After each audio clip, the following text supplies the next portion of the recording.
everybody, and welcome to episode 1 of the Horror Cult Films podcast.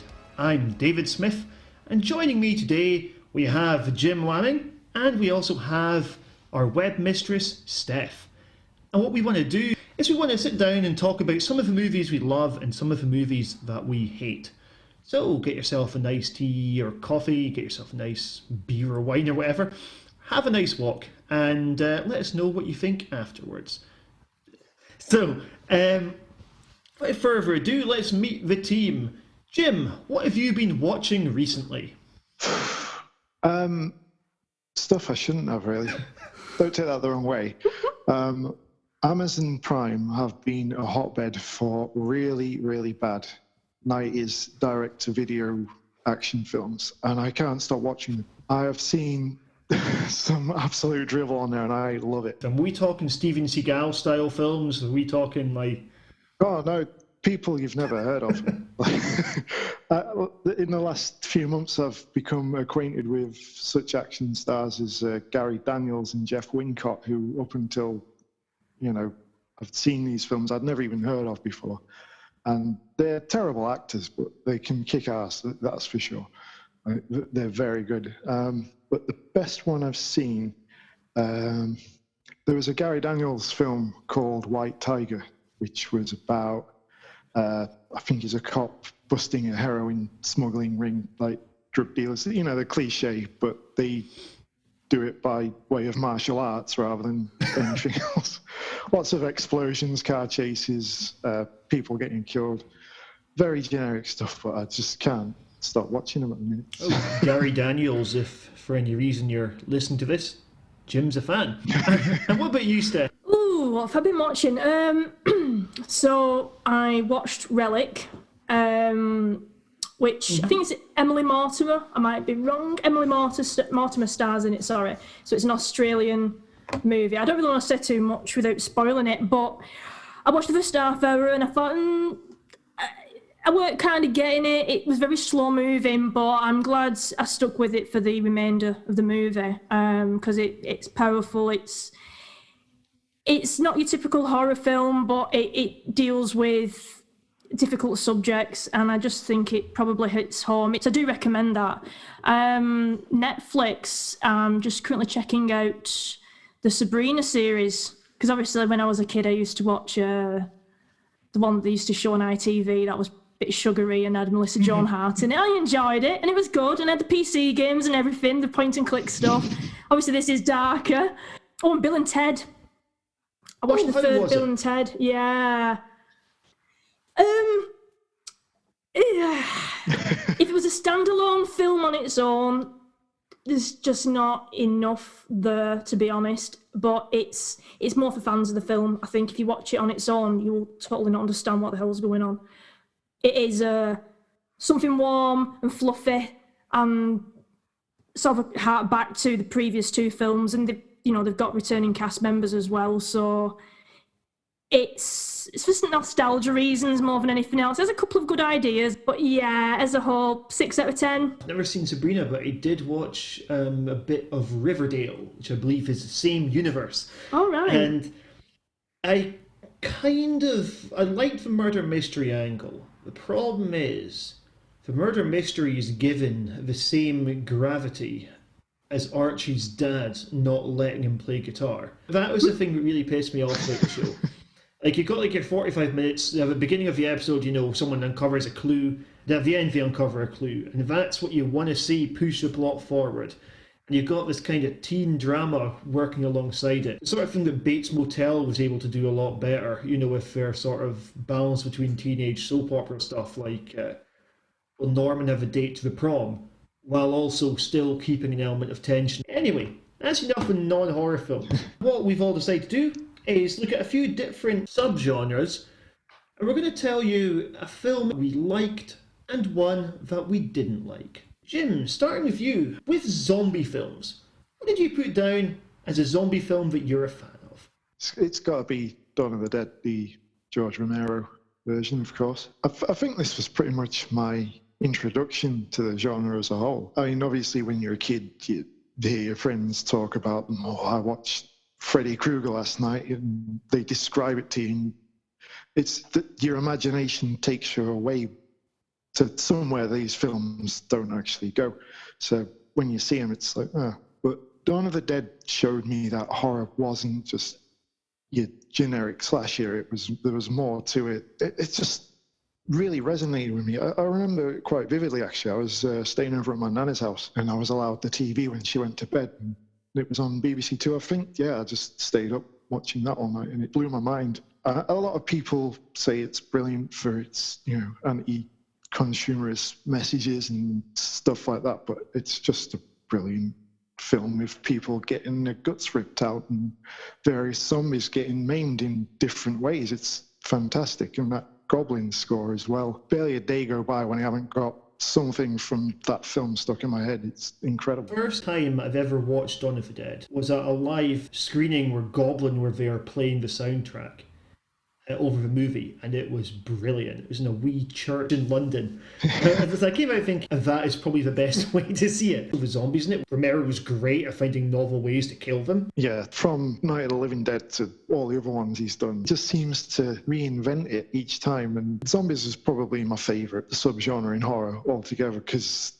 not long after seeing Dawn of the Dead, you had games like Resident Evil come along, absolutely incredible at the time, and still are now, really. But the things people do with these creatures, just to eviscerate, maim, decapitate, it's fantastic. Doing it in a mall was inspired. Towards the end, when you got Tom Savini and his army of bad guys, I suppose, that just sends things up another notch, and it just escalates. But one of the subtler things is that with the zombies, it doesn't matter how safe you are, it doesn't matter what barricades you've got, eventually one of them always gets you. All it takes is that one bite, and that's it, isn't it? It's like the grim figure of death. It may take a while, but at some point it's going to get you. Steph, are you a fan of Dawn of the Dead? I'm not a great lover of the genre, to be honest. My favourite would probably be Wreck. Obviously, found footage, it wasn't the first to do it, but 2007 was still quite early on, been done to death now, like. But I remember when I was first watching it, and it opens up with Dee Shaw while you sleep at the fire station. Just like that opening, and you genuinely feel like you're on board with them, and you're going recording this TV programme. And then how it all just then starts falling apart when the fire crew go to the building. Everything about it, I just enjoyed it. Something it does brilliantly is that kind of that escalation. Starts small, and then you've got your sort of bodies falling over a banister, you've got chase sequences up the stairs, and then I reckon probably one of the single most tense finales I've ever seen, with God knows what staggering around. Do you know what, that ending, that's probably my least favourite a bit of the film. I enjoyed it up to that point where I felt it decided to take a different direction. Not that I didn't like it, but it ended up being like those other movies we've seen where they end up in a dark space and something that definitely doesn't look fully human comes out of the corner of the room and drags them, and then you got the camera angle where the face is there right in front, and then they just disappear from view as something whips them from bit. I don't know, that bit just didn't do it for me. Did you guys see the Wreck sequels? I saw the second, and I think it was the third with the wedding. That's the one. Aye. The second one, I think, if I remember correctly, was it was the same story but told from a different perspective. Quite enjoyed it. Third one, not so much. Yeah, I think the third one dropped the found footage aspect. Yeah, you got found footage opener. Yeah, you see some of it through the security cams, if I recall, as well. But with the second one, I have seen that before. It follows on a little bit as well off the first. It does indeed, because it becomes an exorcism film as it goes on. Yes, that's right, yeah. Something I really liked about these movies is that for the first three, they completely reinvent the film each time. You've got your original one, then you've got the second one goes, hey, you can tell you what, you thought you were watching a zombie film? Ha! It's actually a demonic possession film. Then the third one comes along, and the third one ditches the found footage quite cheekily at the beginning, where someone stamps with a wedding camera. Then you got a comedy film, essentially. A zombie comedy film. The fourth one, I wasn't big on the fourth one, it's a zombie film on a boat, essentially. It's perfectly serviceable, it just didn't really have anything that made you say, oh, I've never seen that before. Like with the third one where you got your sidekick who's dressed up as a giant sponge for most of it, the bride is carrying about a chainsaw, and people battling zombies in suits of armor and stuff like that. So there's some interesting shit about the third one. My zombie film, by the way, is Train to Busan, my all-time favourite zombie film. I haven't seen a zombie film that manages to pack in this much sheer emotion into the piece. The father-daughter relationship is very sweet all the way through it. As someone who's not really into zombie films all that much, I liked that it wasn't trying to be the goriest zombie film, it wasn't trying to be the scariest zombie film, but I think it was a zombie film that had the most heart to it. And it's weird considering what it was a sequel to. Seoul Station was quite an angry anti-establishment one, and then you've got this, which just seemed... It's got similar anti-establishment sentiments. Essentially, the film's all about greed, South Korea becoming more capitalist, but fundamentally it's also got the sort of father and daughter coming together as the film goes on, him sort of learning to make sacrifices for her, him learning not to be a greedy bastard and putting himself first all the time. And I just thought that central relationship made it so watchable. I quite enjoyed that film as well. I thought that was very well made. I know I've not seen the sequel. I know you have, David. I don't think you was quite into that as much, were you? Or did it not have the same appeal? No, it doesn't really land in a tone properly in the sequel. I don't think there's as much to say in it either. Jim, are you a fan of Train to Busan? I'm that annoying guy who hasn't seen it. Everyone's telling me to watch it, which, I should have done by this point, considering I love zombie films so much. So I will try and rectify that. I do tend to watch a lot of films with my wife, and despite the fact that she is a massive fan of The Walking Dead, she doesn't like horror, apparently. So, yeah, we don't tend to watch a lot of horror films together. An example of a zombie film that you don't like, Jim? There was quite a lot to sift through on this one, I've got to say, because I remember at the height of DVD's popularity, there was probably one being released every week, but there is a special place in hell reserved for Resident Evil Retribution. Now, the series as a whole isn't particularly fantastic. I tend to look at them as two separate trilogies. The first three, for what they are fine. I tend to enjoy them, but the other three are a separate thing, almost Paul Anderson disappearing up himself, I think. And the worst of those is Retribution, a film that starts with nothing and finishes with nothing, and nothing happens along that journey as well.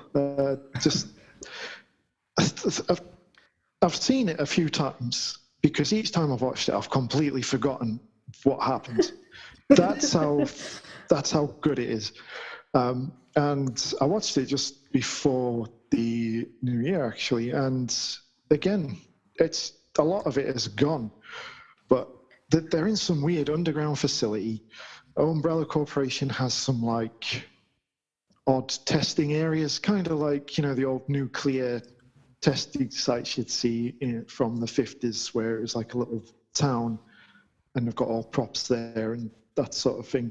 But obviously with this, it's zombies they're testing and various other bioweapons. But it just felt like one big pointless exercise in nothing. Like nothing productive happens for the film on its own or for the series as a whole. It feels like it just goes nowhere and ends up nowhere. It shoehorns in a few characters from the games, kills them off, and then it finishes. And you just think, well, that was a waste of everybody's time. I'm with Jim. I think, first Resident Evil I quite enjoyed.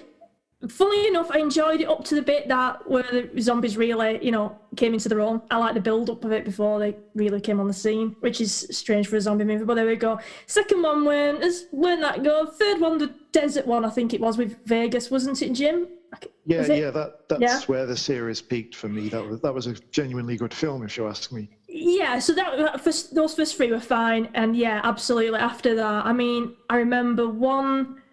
It was all super modern, and it was a lot of white in it, and I don't really know what was going on, so I can't really tell you what happened. I think that was Afterlife, if I recall the subtitle correctly, and it is responsible for some of the worst action stunt wire work I have ever seen. Oh, many years ago, there was an animation. It's probably been a few, but I remember watching one and it started in an airport. That was Resident Evil, wasn't it? Yes, I think I actually picked that up at a car boot sale for about £1, if I remember. Not a bad buy though. That one was all right. But yeah, the Resident Evil. There's probably a lot of B-movie zombie stuff that could possibly be weak. But there's nothing actually coming to mind. It's more the big action stuff, really. Yeah, I find a lot of the cheaper B-movies to at least be endearing in some way. They try something a bit different, either to cover up the budget restrictions or even if they're just trying something new. But a lot of them, even the rubbish ones, tend to at least leave an impression. But yeah, that Resident Evil film is just garbage. Yeah, and they've not got any excuse, have they? The big budget films, like you just said, you know, the little films, you know, they're struggling, they've not got the money, and they do a lot of good stuff, and some of it, even just being creative awards it points, do you know what I mean? And having the balls to go out there and try this stuff, and I quite like a lot of indie B-movie films, but yeah, with the likes of the Resident Evils, the last 2 or 3 or whatever the heck how many there is now, the budget's they're on, surely they could have found a writer. I think the problem was they kept Paul Anderson as it, so there you go. I mean, he made bloody Event Horizon. What happened after that? I mean, Event Horizon is amazing. And then... Don't forget Mortal Kombat. Event Horizon is really bloody good. I don't know whether this suggests that he's just been chasing the money since, or if maybe Event Horizon was like a happy accident. I mean, you get some directors who'll do one great kind of film within their genre and then struggle afterwards, like the guy who did Martyrs. You know, you go, Martyrs is his second film, is an absolute masterpiece. You see the other horror films that he's done, Incident at Ghostland, The Tall Guy or Tall Man, and this one set at the orphanage. You're looking at sort of various types of quite average movie, but you have this masterpiece that's just inserted through the list. With Paul W.S. Anderson, Mortal Kombat I would probably defend as well, but at the same time, Event Horizon is one that I go back to probably about once a year right now. Absolutely, it is such a great film. And then just going on to video games, I mean, I suppose Dead Space was inspired a lot by that. I know I can't play Dead Space. You know me with horror games, I just can't touch them, they frighten me to death. Horror films all day long, not a problem. But as soon as I'm in a horror game, that's it. I just soil my pants. But moving on. My bad zombie film is House of the Dead, a very poor video game adaptation in which we have characters died, a game over screen comes up, you got in-game footage starts being used during a movie. And it builds up to a moment where a character says, "You want to be immortal, why?" The bad guy goes, "So I can live forever." And that is the script that we're dealing with. It's also got lines like, "This book looks old, it may help us." Funnily enough, it does help him. And the weirdest part of the movie is there's not even a fucking house in it. It's not like a mansion or anything. You know, you've got, like, there is a building. But, you know, if you said, like, the House of the Dead and then you just sort of see this, you know, it's not like in the old video games where you'd be going through villages to get to this huge mansion on a hill that's like the size of a small town or whatever, right? You know, and it just doesn't have that. You've got an island with a building on it.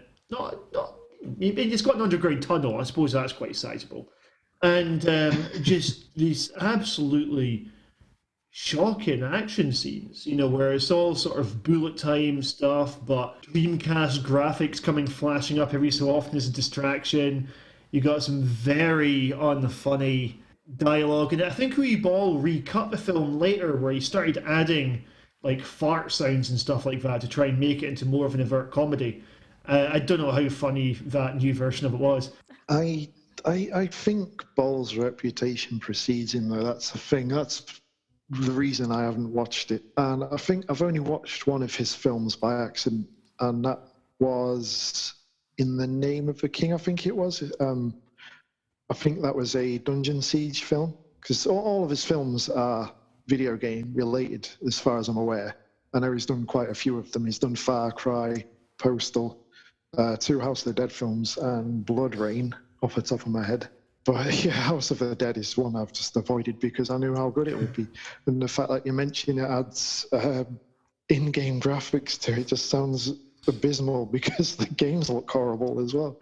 Like, they are fun to play and they're a blast, especially with the really bad B-movie acting that you got from games from that era. They're part of the reason you enjoy them so much, but to see that in a film just sounds absolutely horrendous. Uwe Ball has done one movie that was quite good, and although it's got the same name as a video game, it's not based on a video game. That is Rampage.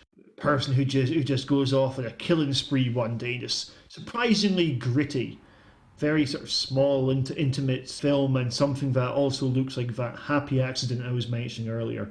It makes me wonder if he was simply if he just didn't try with his other movies, or if this was his "I'll show my critics" thing. You know, like how every so often Adam Sandler will release a good film to remind you, by the way, I could do this if I wanted to. I just choose to make shite a lot of the time, you know? Oh, God. When was Rampage released then in relation to a lot of his other stuff? Rampage was released in 2009. So, yeah, he would have had a few of those under his belt already, including House of the Dead. I think that's from the mid-2000s, if I recall. Holy shit, I don't know if you know how many movies this guy seems to make. The year that he made Rampage, he also made two other movies called Stoic and Darfur. He did Blood Rain, The Third Reich shortly afterwards. That was the following year. And he'd done Alone in the Dark Part 2, Far Cry, and Tunnel Rats the year before. Let's move on to a different subgenre. So that was us talking zombies. Now, why don't we talk about slasher films? Steph, have you got a favourite slasher? Oh, now there's a question. Well, growing up, I definitely loved the Nightmare on Elm Street series and Scream as well. I think those two pretty much made up my childhood in a way. I mean, Halloween I enjoy as well. A favourite one. Do you know what? It's going to just be a toss-up between Freddy Krueger and Ghostface, and I'm going to have to choose one. So I'm going to go Freddy Krueger. Come on, Pizza Face! I'm going with you. With Elm Street, I thought Elm Street was brilliant. It's one of those advantages of growing up with an older brother, was it meant that I saw a lot of the Elm Street films when I probably shouldn't have. I just think the whole concept of him, of don't fall asleep, he gets you in your dreams. I mean, seeing that as a kid and going to bed at night, because you watch these movies late at night and it's in dark, and then you turn off the TV when it's finished, and the entire room's in darkness, and you go up to bed and the house is quiet and you start imagining shapes in the corner. But that's if it's a ghost. But if you go to sleep, this is where Freddy gets you, so you're doomed. But I still have a lot of love for Scream as well. But Freddy Krueger is just a different beast, and I know he turned into a bit of a laughing stock, and it is corny in some ways, but I've still got a lot of love for it. So yeah, that's my choice. It's a good pick. And as you said, the idea of, you're no longer even safe when you're asleep, it adds that extra dimension that I think the slasher films need at that point. Jim, what about yourself? Have you got a favourite slasher film? I've got to stay in the same road. There's nothing better than A Nightmare on Elm Street. It's just, as you've already touched on, everything about it is iconic. The way it's, nothing's safe. Even if you're just a little bit tired, you can appear. Going deeper into that, I think one of the great things about it is just how original they tried to make Freddy's kills as the series went on. I did go through a phase of, I won't say being obsessed with it, but having the box set with all of them, including New Nightmare. I would watch it almost on repeat, and it just fascinated me as much as anything. I mean, once you've seen the first one, and probably New Nightmare as well, they're not scary. They're more fun films to just sit back and enjoy. I found the second one quite intriguing. That was a different concept, with him manifesting inside the main character rather than him being this school that haunts their dreams. It was quite interesting, but it kind of ran out of steam after a little while. But I think it was New Nightmare, which was the first one I saw, and as Steph mentioned, when you're a kid and you see that and you don't want to go to sleep, do you? It scares you awake, basically. It's just so different and mind-blowing to see that at a young age, and we probably shouldn't have done, but then again, we were probably all watching these when we shouldn't. What's your favourite kill in the Elm Street films?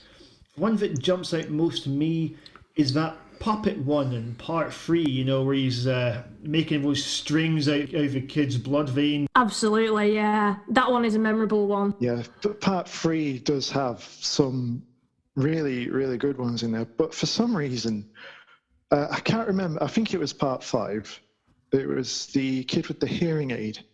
For some reason, that always stuck with me, where he turned it right up and spoke into it and it blew his head off.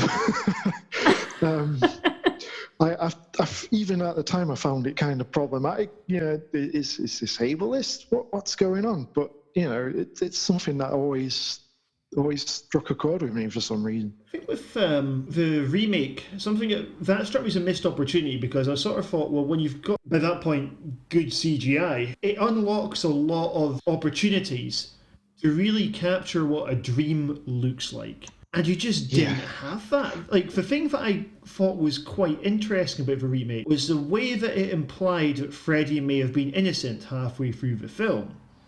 And I thought, oh, that's quite cool. That's an interesting twist on it. 5 minutes later, they course correct and go, nah, he actually was really, really guilty. I thought the remake was fine. It wasn't terrible by any means. It was a perfectly serviceable film. There was nothing wrong with it, but it's a remake of one of the most iconic horror films ever made. You've at least got to do something different with it. I think the most they did was looking into like that micro sleeps, micro napping, whatever they called it, and the dreamscapes there were basically just the second-rate industrial Silent Hill. It wasn't anything particularly dreamy. Steph, have you got a favourite kill? The one you mentioned, that one is memorable. Not so much a favourite kill, but it's Heather. Oh God, what's her name in the movie now? Heather Langenkamp. But what's her name in the film? Nancy. Yeah. Nancy. Sorry, Nancy. When Nancy's friend appears in that bag and then gets dragged along the corridor. I mean, that's like, oh shit. Yes, I mean, that's not okay. even, a death scene. It's just that on its own. That is what sticks in my mind and freaks me out every time I watch it, even now. Do you know what I mean? Yeah, that's a good jump scare moment as well, I find. It's one of the few moments that still makes me jump. Just that bit, it just comes quite unexpected, doesn't it? I actually saw it in a cinema about a year ago, seeing that right up in your face like that. Oh, Christ. I think it's quite an inventive series, the full... all the films, they have to come up with new ideas, like you said, Jim, for try and come up with more inventive kills. I mean, I suppose... With the Elm Street films, we said earlier that Freddy, as it went on, became a bit too much of a cartoon character. In fact, he literally does in part 5, the Super Freddy part. Yeah. With the first film, a large part of the appeal of it's this sort of mystery of what's going on at the beginning, and problem is that you can only really explore the concept fully once. You can only have that sort of moment of, oh shit, it's in our dreams once without repeating yourself. And so you go to, well, what's the thing that we carry across? What's the thing we develop? We'll do this with the dream scenes. I guess it's a bit like with the Jurassic Park films, where, if you're going to have your conversation about the ethics of cloning dinosaurs, then you do that in part 1. And after that, the dinosaurs become the main attraction, which is in a way quite ironic, since the recurring idea in the movies is, did he bring back dinosaurs? With Saw, I guess you have this where you go, well, you can only do the Who's Jigsaw reveal like that once. What's Jigsaw's motivation? You can do once. So when you go, well, what can we bring back? We'll bring back the traps. I think with Freddy, it maybe became like, we went, well, he's our main character, he's a big draw. We'll make him riff on Jaws, or when he does that Iron Butterfly song, The Garden of Eden. Oh, yeah. And plays Nintendo, and I don't know, a celebrity cameo from Alice Cooper. Like, it just lost something for me. That is a tune, though. Come on. Absolutely. My pick, by the way, for, I don't know if it's my favourite, but it's the one I'm going to bring in today, is Friday the 13th Part 4. The embarrassingly named final chapter. With Friday the 13th films, the first four of them are closer in tone to maybe the sort of earlier slashers like the likes of Halloween or something like that, where you do still have them being quite scary. But four is where you're seeing a bit of a transition. Like with four, you also have the perfect combination between a scary film and a cheesy film.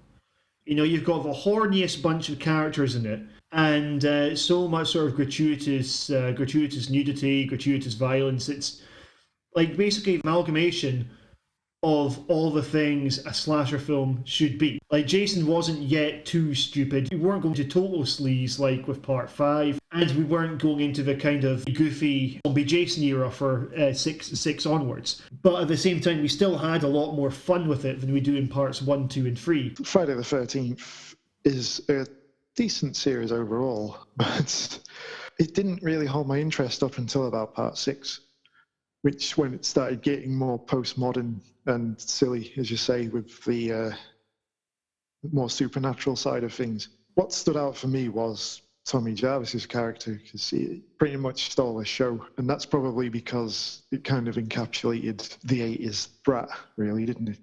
With the later ones, I had a bit of a soft spot for Parts 8 and 10, with Jason Takes Manhattan, where sadly the cast member Peter Mark Richmond just died at the age of 93 very recently. He played the stubborn teacher on that. And with Jason X, apparently there was a bit of an issue on set. The director was trying to make something that was darker. He was trying to make a film that more resembled Alien. And the producer, I believe was Sean S. Cunningham, did not want to make a film that resembled Alien. He wanted to make it camper. He wanted to make it sillier. And we end up with this kind of awkward halfway point. But it does have the series' all-time best kill, the liquid nitrogen kill. And we've also got that phenomenal bit where you've got the recreation of Camp Crystal Lake with the simulator. And then the two girls trying to distract Jason, let's have a beer, let's smoke some weed and have premarital sex. We love premarital sex. What about a bad slasher film, folks? Have you guys got least favourite slasher films? Oh, whilst we're on the subject, I'm going to have to say Friday the 13th Part 3. Oh! I just could not get into that. And to be honest, it took me 3 attempts to watch it without falling asleep. So if that's a critique or anything. I mean, I was actually quite looking forward to that one when I first read about it, because it's the one where he gets his iconic image from. He picks up the hockey mask and, the rest's history. But even by this point, it had become stale. And obviously, it had the gimmicks of things popping to the front of the screen, but I just found it a chore to sit through. There's nothing inspiring about it whatsoever. Even the kills I found somewhat bland, but I guess, I'm watching this from probably 10 years ago when I first saw it, maybe a bit longer, but I would have seen many, many other films of this sort since and before then. I guess had I seen it earlier than that, maybe it would be different, but I just found it so laborious to sit through. How about yourself, Steph? I mean, I couldn't think of any off the top of my head, but now it comes to it. I got Jason X on VHS. Watched it once. Oh dear Lord. Yes, probably that. I can't really think of anything that stands out as being terribly bad, to be honest. I think I'm one of those who something would have to be really bad for me to not like it or even remember it, to be honest. Because I think we watched that much. Like, new stuff pushes old stuff out of your head anyway, but Jason X, I know that was always one videotape that I opened my cupboard door to where I stored my tapes, and I'd be like, oh God, I just need to get rid of it. I just don't even want to see the front cover. Me and my friends, when I was growing up, we used to watch a lot of those sort of straight DVD ones. I remember particularly one called Halloween Camp 2, Trevor versus Jason.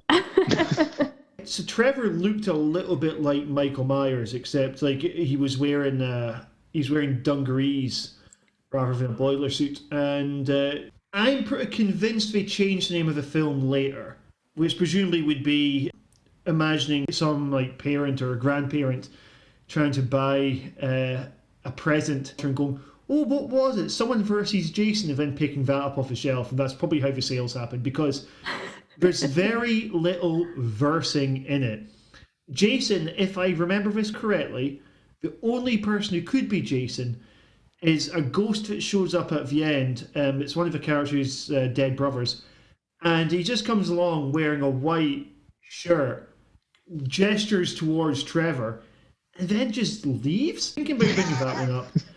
But if we're talking about big franchises, I hate Halloween 6. There's just something about the supernatural cult of Thorn angle that we're trying to bring into it that just didn't really work for me. It left its source material behind far too much to go in what I felt was a very unrewarding direction. You got some people say Myers is most scary when you know nothing about him. And the thing is, that doesn't go for most slashers. You want a motivation for your slashers a lot of the time. You want your baddies to be rounded individuals. With Myers, I think part of it worked was because we don't know, was he a normal kid who snapped, or was he always just a bad kid, right? But then they go, no, he's actually controlled by some druids, right? And they're fulfilling this curse of Myers must kill off all of his remaining family members and stuff. And it was just this sort of hot mess of plot points that have been kind of developed in the 5th one. The 9th Friday the 13th will probably be up there as well. Jason Goes to Hell. So sorry to Adam Marcus if you're listening to this. I applaud that he was trying to do something very different with that film. Jason jumping body to body. At the same time, his rationale that he wanted the audience to miss Jason is a non-starter. Of course the audience missed Jason. That's why they're watching the film to begin with, right? And the lore they bring in, like Voorhees must die at the hands of Voorhees. His sister, who they hadn't mentioned, was silly. The enchanted knife that can kill him was silly. It's funny you should mention the Halloween series, actually. I haven't seen the one you mentioned, but Resurrection, that was a terrible one. And it's that, but I think my memory must have repressed it, because maybe that should go in place of Friday the 13th Part 3. It was that bad. I'm not saying that it was responsible, but I had stomach cramps the same night, so the two could be related. But yeah, that's all my memory of Halloween Resurrection, is that I had a really bad stomach after watching it. There was something really sad about watching Myers' reign of terror come to an end after being kicked by Busta Rhymes saying "trick or treat, motherfucker." It's I don't imagine John Carpenter would have wanted that. What about moving on to supernatural horror films? So anything that's based around ghosts or hauntings, that sort of malarkey. Do you have one in mind there, Steph? The Others, probably. I enjoyed The Orphanage, that Spanish one from a few years back. I mean, The Others, though, that is a work of genius, I feel. I'm going to pass this over to Jim while I have another think about this, because I know he's done his homework and I haven't.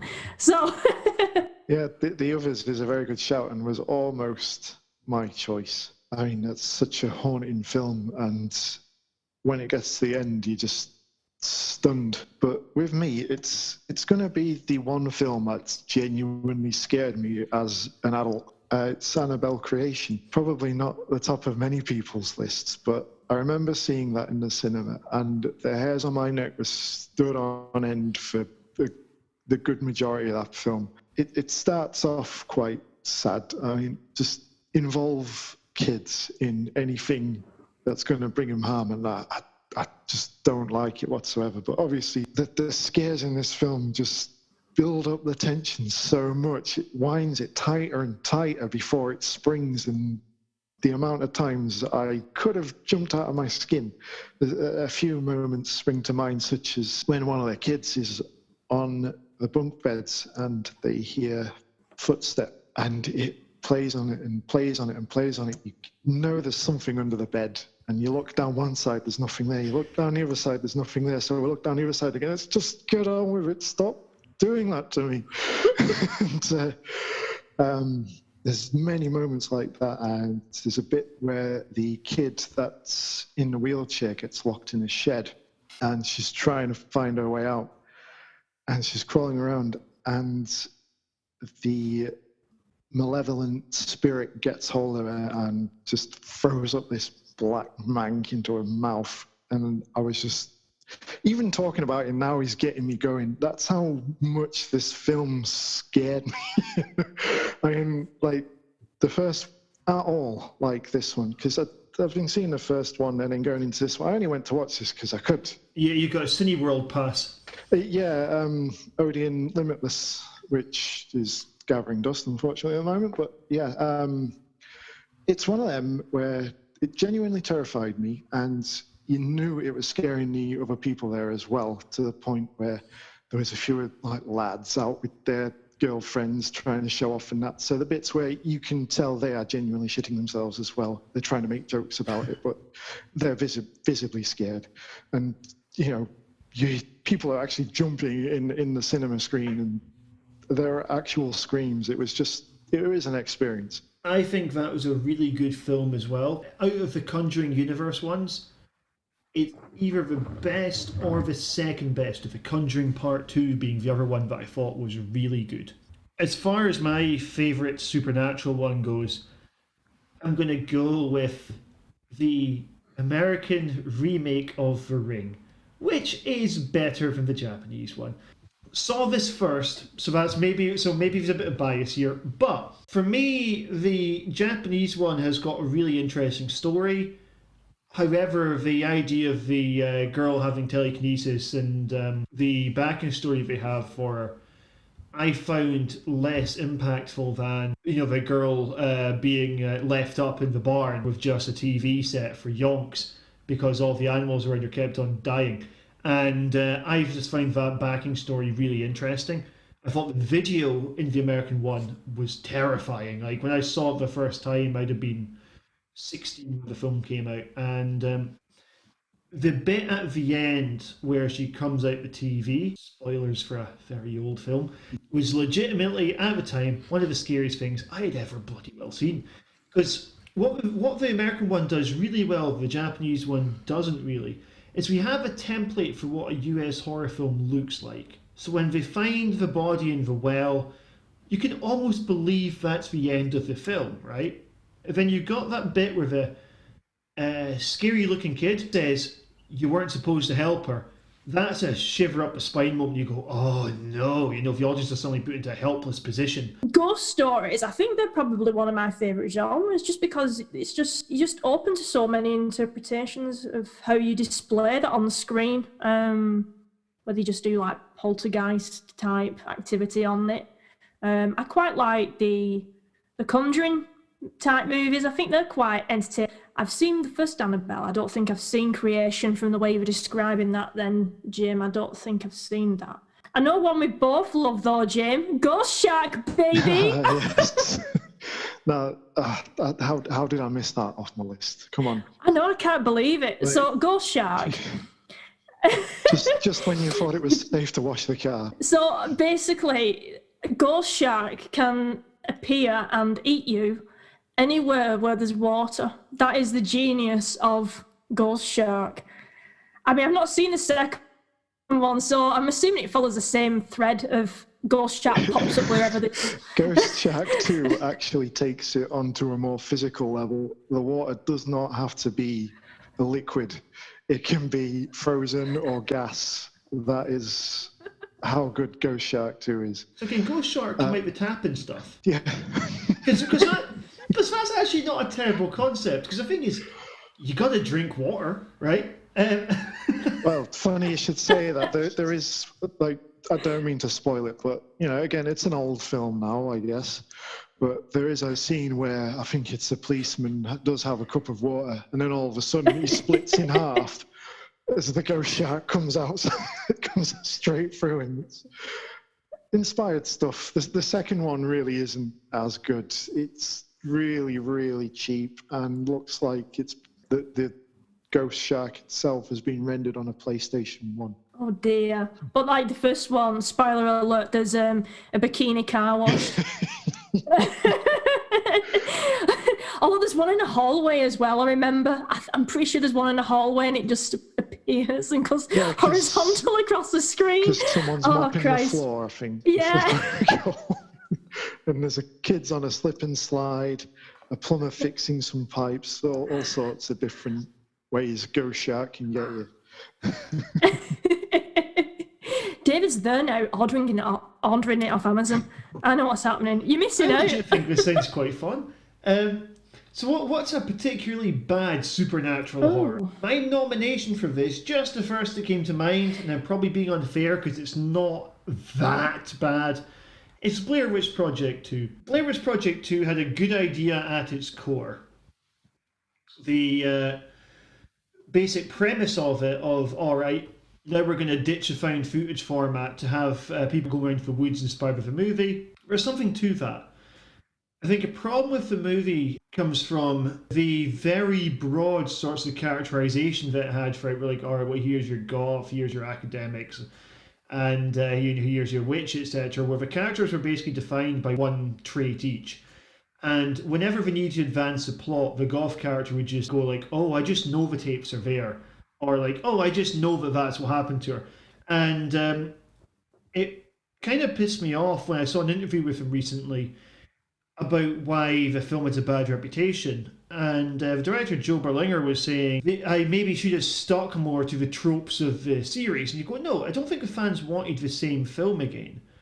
But I don't think the fans wanted a film that felt like it was sneering at them as well. And I also don't think that the fans wanted a film that was kind of going down this sort of meta commentary angle on how irresponsible the first film was, whilst also taking the unusual format of a sequel. Right? So I wasn't a fan of the message of the film. I wasn't a fan of the characterization of the film. And I didn't like the way that it consistently interjected scenes from the finale throughout the rest of the movie. It was almost like being used as breadcrumbs to say, look, you will get something, we promise, stick with it. That was something the studio insisted in adding, and it's something that I think showed a lack of confidence in the product. I've not actually seen the Blair Witch sequel. Me neither. Just because it got so, derided by critics and everyone who had seen it. And much like The Ring during its height, it's one of them that became very parodied in pop culture. You'd see it on TV shows all the time and you just got fed up with it. That's probably fair with it. I mean, with Blair Witch, it wasn't the first found footage film. You could look at Campbell Holocaust for that one. And even of its era, it came out after the last broadcast. At the same time, it established a lot of the cinematic language. Steph, have you seen a particularly bad ghost film yet?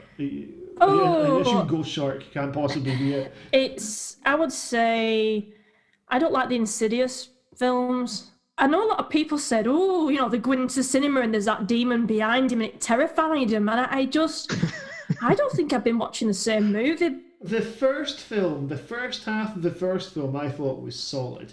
Where you've got like your face in the window, you got like the little kid in the corner as the camera's panning through the house, and you got these really big, loud organs, which just go off every time something happens. Like it was quite powerful viewing, and it sort of shows James Wan's versatility in a sense. He could make the Insidious films as well as directing the rival series with The Conjuring. I reckon, like, with Insidious, you can pinpoint the exact moment the film turns shit, and that's the second that Lynn Shea's character says the phrase astral projection. At that point you go, oh no, is this going to become like a bad version of Poltergeist, isn't it? And that's basically the direction it goes in.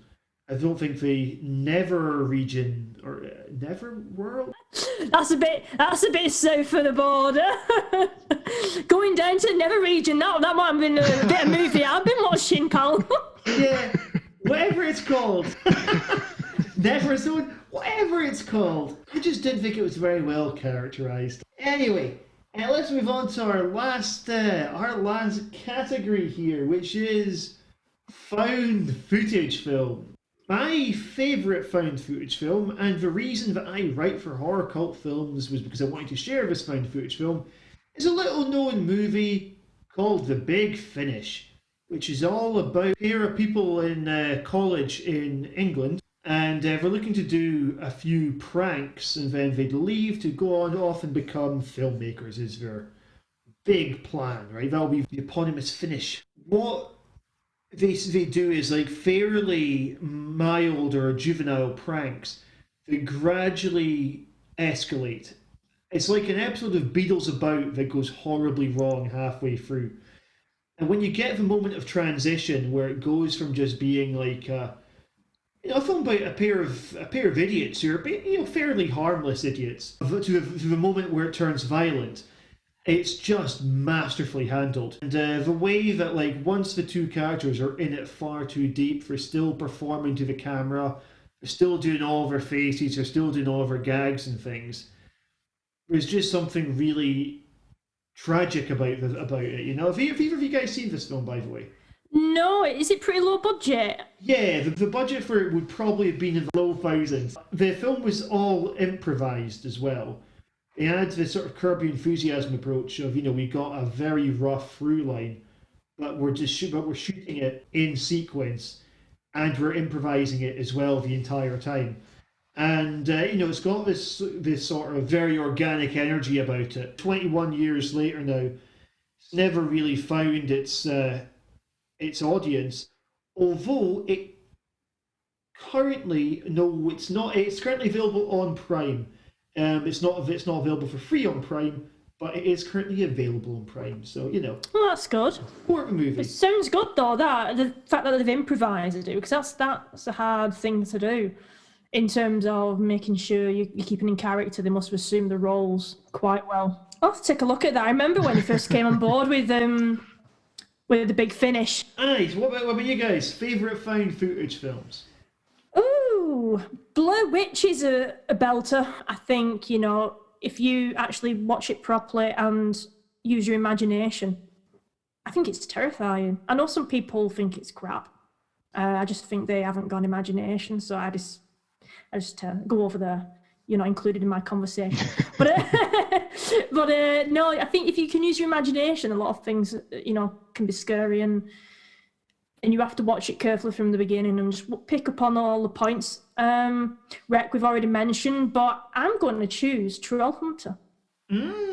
Troll Hunter is superb. I think the CGI in that is absolutely amazing, and it is genuinely terrifying by the time you get to the final scenes. I mean, initially when the young cast meet the Troll Hunter and they get to hang out with him, and they sort of realise what goes into hunting trolls and to protect themselves and what they shouldn't have and how they should smell and things like that. I just think it's a really nice piece of filmmaking, and I genuinely believed in everything that was happening in the film, and the trolls just looked so menacing at times. Some look quite cute, to be honest, but phenomenal locations in it as well. Yeah, Great CGI, great locations, really funny at points too. absolutely. It wasn't out, because I don't want to really say it was a horror film. It had horror elements, but it is more a monster movie, I suppose, than anything else. What about you, Jimbo? You got yourself found footage that really speaks to you? I'm going to be that guy and say I'm not a big fan of the genre myself. That's not to say there aren't some good ones, but it's one I tend to avoid if I can. But I would say, we've already touched on it. Wreck is a classic, really. And I don't think there's been anything better than that. Ross would probably kill us if I didn't mention Hell House LLC. That's a good film. That was pretty creepy. I think they have to be careful when they're making found footage movies because they can exclude quite a lot of people. I know I'm really bad with motion sickness, but fortunately, a lot of them I've watched are fine. I mean, there's one I really enjoyed, and I suppose it's classed as a found footage movie, The Conspiracy. I don't know if any of you guys have seen this. The Tarsus Club thing. And that was great, but there is probably during the middle of that, I had to go and have a lie down in between because I wanted to throw up just because the camera. But the worst one for that is actually Irreversible. I can't sit through that movie. Just the beginning bit makes one shock. But just going back to the found footage, I think as long as it's not done crazily, like there is quite a lot of good movies and a lot of indie movies as well that employ that technique. And I suppose it's good that it's a cheaper way of shooting, but by saying it's a found footage, they can get away with the fact they've not got the proper equipment, or maybe like the dollies and stuff like that. Which has just reminded me, the Borderlands. Oh yes, yes, that's a good one. Yes, because it's obviously with it not being as because they've got the cameras attached to the head, aren't they? So that's a bit different.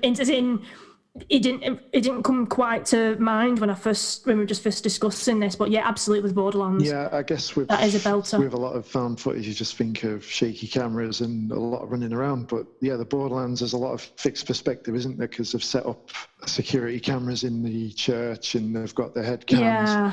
And that ending, that was so creepy. That still remains probably one of my favourite films, that what was released. Yeah, incredible. And like I say, you use your imagination and you get involved with it more, and it's just, that is, absolutely creepy. We've had... And British made as well. We've had some really good ones recently with found footage. Like over the last year, we had Death of a Vlogger was found footage. Fantastic film. Host was found footage. That was also a really good film. And you know what? I even really quite liked Unfriended Dark Web. Some nice sort of text-focused found footages there.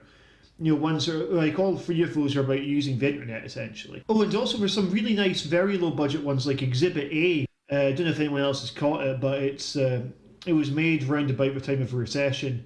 It's a kind of a recession horror about a dad who's lost his job but has to try and keep an upbeat nature in front of his family.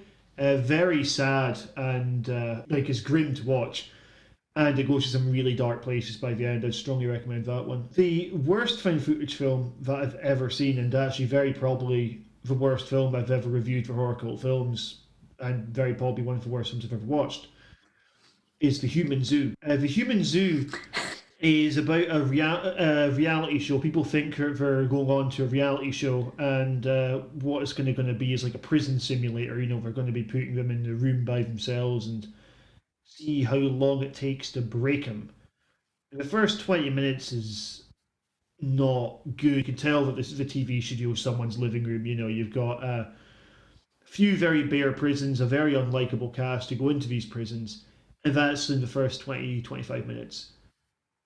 The next hour and a half is just shots of different people in different prison rooms doing things.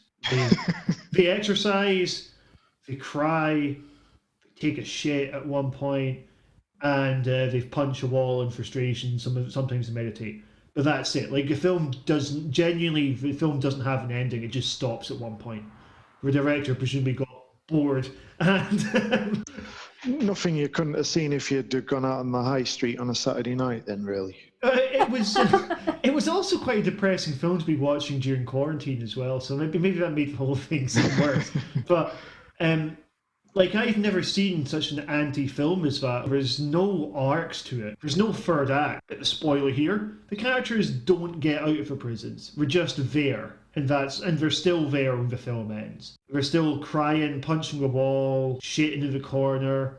Some people might like it because it's experimental. They might say, it's grueling, the same way that you could say something like Salo is a grueling watch. Oh God, don't talk about that film. Honest to God, never in my life have I ever been put off food after watching that movie. I felt physically sick and I didn't even want to eat. And then all of it, pal, all of it. Just nasty, nasty movie. I don't ever want to hear that mentioned ever again. It gives me just the word, no. I've never seen it, but it's one of them where you read about it and you think, I don't need to watch it. Yeah, I'm all right.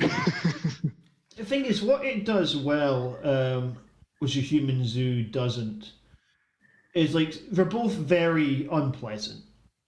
But One of them, I think, is like one of them's a bit of an endurance test, and the other's just boring. That's the difference. One of them really gets you. Like Salo, I think it's a very upsetting watch. Human Zoo is just a tedious watch. You go on, you're like, all right, well, there's no character journey going on here. There's maybe, I suppose, what you could argue is maybe the film's trying to do a sort of satire on reality TV. Who would watch that, eh, guys? And you go, well, if that's your angle for it, the film should be more overtly satirical.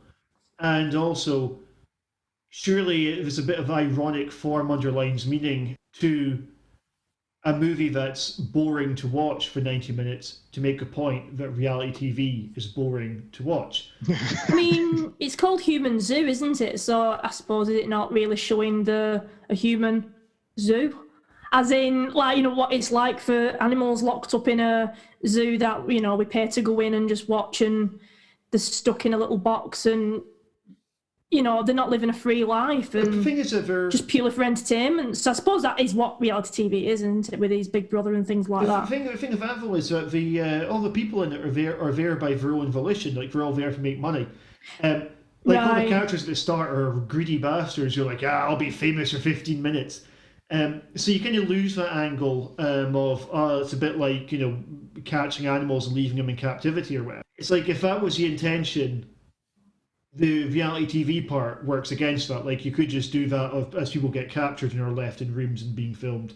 I don't think it would necessarily be a better film, but I think it would probably be it would suit the metaphor more. Yeah, it sounds abysmal anyway.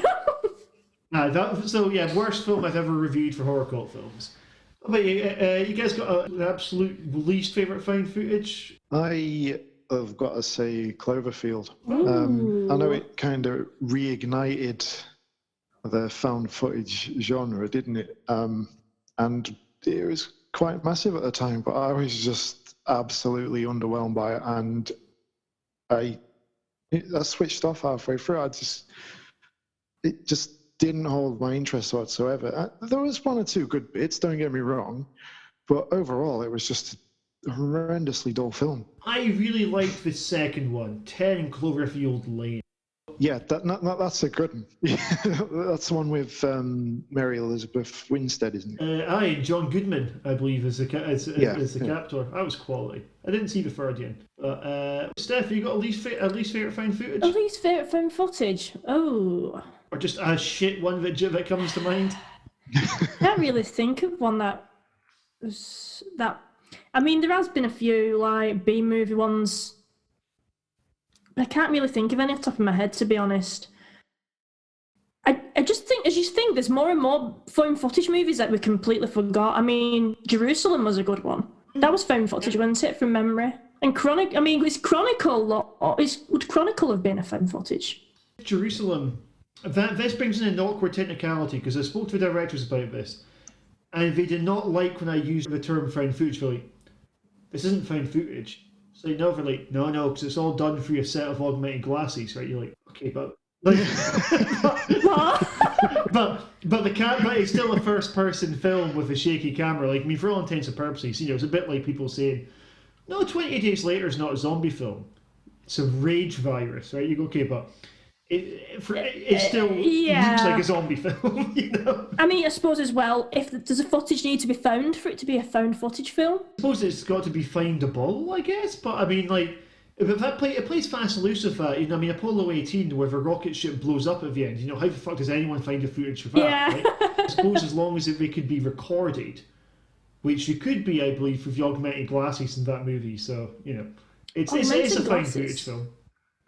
Yeah, no, I can't really think of any off the top of my head. I quite enjoy found footage movies, but no. I'm going to pass on that one because there's none that really sticks out in my mind as being terrible. That's probably the better genre for me, to be honest. There it is. Let's finish off by just simply stating a movie that we really like that has not come up so far. Jim, if you want to get us started, a movie that you're a big fan of. I've got to say, Midsummer. That film absolutely knocked me socks off.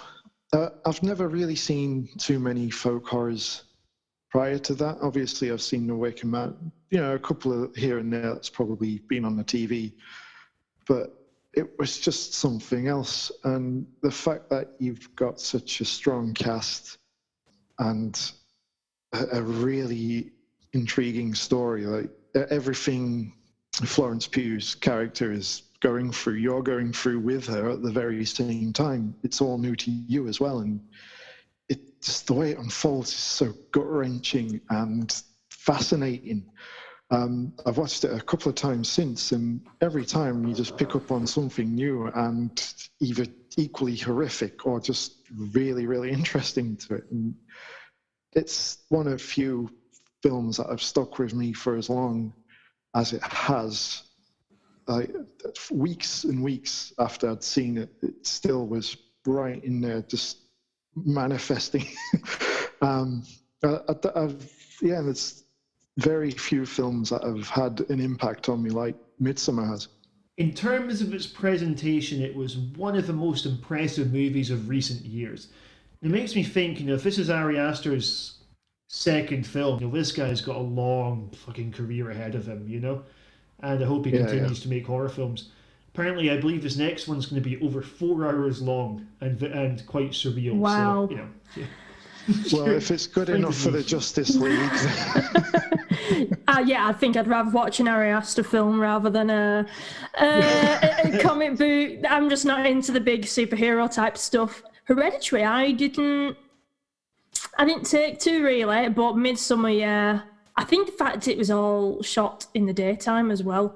And you know what scenes I'm on about, people. Those, and you just watch it on screen, you're like, no, oh Jesus. And you're like, am I watching this? I tell people about it and they're like, they're wincing and they're getting visually upset in front of me and they've not even seen it. And they're like, I don't want to see it. I don't want to see this. But it's one of those... It's even more fun when you're watching it with your family, that's for sure. Oh, jeez. You kind of, you're glued to the screen, aren't you? You're like, no, surely not. But then you can't move. I've said this before when people go, oh, I hate horror films, and they sit on the sofa at the side of you watching it, because I think that's the power of horror. You just have to sometimes watch. With Midsommar, I think the director's cut version of it, like seeing the extra footage, that really helped me appreciate it. I thought a lot of the stuff they got rid of was very good material. I think it gave a lot more background and context to the cult. We've got a whole other ritual by the river in it, which we got rid of, and I thought that was a real shame. I mean, don't get me wrong, it's great that it's on there as the extended cut, and Ari Aster was already releasing a 2.5-hour version of the movie, so I can understand why the cuts were made for the cinematic version. But it was all good material. Anyone who currently thinks it's a 3-star film, you might well think it's a 4-star film by the time you've watched the director's cut edition. Anyone who thinks it's a 4-star film may well think it's a 5-star. Yeah, I need to see the director's cut. I've not seen it, but I know you and Doc have really rated it, so I think I need to see that. Steph, have you got a horror film you want to briefly rave about? Yeah, an oldie. The Ninth Gate by Roman Polanski. Oh shit, yes! Which was an adaptation of the Dumas Club. Or Dumas Club, if you want to be proper speaking like. Now, I read the book, and it bangs on about the Three Musketeers. How the writer for The Ninth Gate managed to sort of pull a decent movie out of that book is anyone's guess, but it is amazing, the film, not the book. Although you might want to get hold of the book just because the engravings are in that, and it's a nice little touch. But yeah, they sort of stripped out all the Three Musketeers stuff, which isn't necessary, so a lot of the plot is still there from the book, and they've just expanded on it a bit. I just think it's just a brilliant film. It's just so menacing, but then again, I do like Polanski's films. I think they have just this unspeakable menace about them, simmering beneath, and The Ninth Gate is just a beautiful film. Johnny Depp puts in a great performance as Dean Corso, who's willing to trample on anybody and rip people off to get hold of books that he wants. I think it's just a film as well that doesn't get really talked about much from horror sites. It just never gets mentioned, but it is worth a mention, because it's probably my second favourite film of all time, so there you go. Oh, what's first? Wicker Man. I'd probably say it's Wicker Man, Ninth Gate, Braveheart's in there, Fear and Loathing in Las Vegas, Bram Stoker's Dracula. Even if it does have a bad Keanu Reeves English accent in it, I still love him. I absolutely adore Wicker Man. I remember going to the cinema and here in Aberdeen, where the director Robin Hardy was doing a kind of tour of the film. He was taking it to different cinemas around the UK and kind of doing a Q&A and stuff like that afterwards. And whilst he was doing this to promote The Wicker Tree, sorry. Now, while The Wicker Tree wasn't a particularly good film, it was great, like, that this is a guy in his 80s who was still just touring it, right? And most of the questions were about The Wicker Man, which I think probably got him a wee bitty.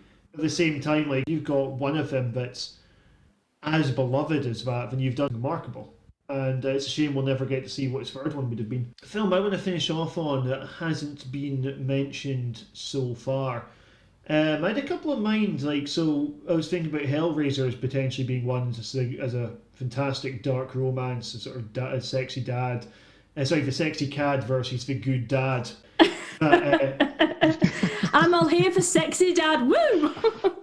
Reliable but boring Larry, then you got the sexy cad, Frank, and I thought that tension was explored really well through the film. Brilliant imagery, very, very haunting. But the one I want to say instead is the David Cronenberg version of The Fly. Back when I was a kid, The Fly was like the horror film that you'd all stay up late watching. It was the sort of horror film, but you'd all hand out the VHS to each other and you dare each other to see how far you could go with it. Now, the special effects for it still look awesome. Much like John Carpenter's The Thing, there's something about well done stop motion stuff and practical effects that I reckon, they don't date in the same way that CGI does. CGI looks out of date the year after it comes out. And with these, I think the effects were just absolutely phenomenal. David Cronenberg does that sort of decaying really well. With body horror, he's obviously a big name in that. I reckon The Fly worked so well as this sort of small, intimate, again, like Hellraiser, dark romance film. In this case, it was about someone getting worse, someone getting worse, physically falling apart. And yet, they still command your empathy by the end. You see The Fly too, which had still had a lot of the same gore, but just didn't have the heart, didn't have the attention to characterization. You guys fans of The Fly? Oh, absolutely. That was my first horror movie. So, yeah, it holds a special place in my heart. But you know what? I've probably not seen it for about 20 odd years. So I think I best buy this. I can't believe I don't own it, actually. This is scandalous. So thank you for reminding me. Yeah, it's one I'd only seen probably for the first time sometime in the last 10 years, I think. I was watching it with the wife, actually, and she couldn't look at Jeff Goldblum again for a long time afterwards. And probably the same for me and donuts, but that long time was probably only about 15 minutes. Because that's the one thing I vividly remember from that film is the way he has to eat. That really stood out for me. It's just so bizarre and gross and brilliant. On that image, it's time for us to go. Thank you very much for listening, and we hope to do plenty more of these in the future. Until then, folks, we wish you all a fond farewell and goodbye. Bye!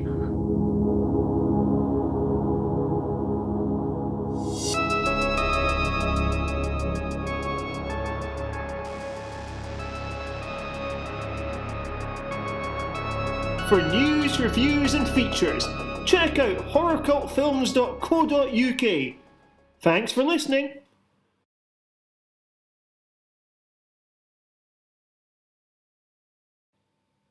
Music provided by White Bat Audio.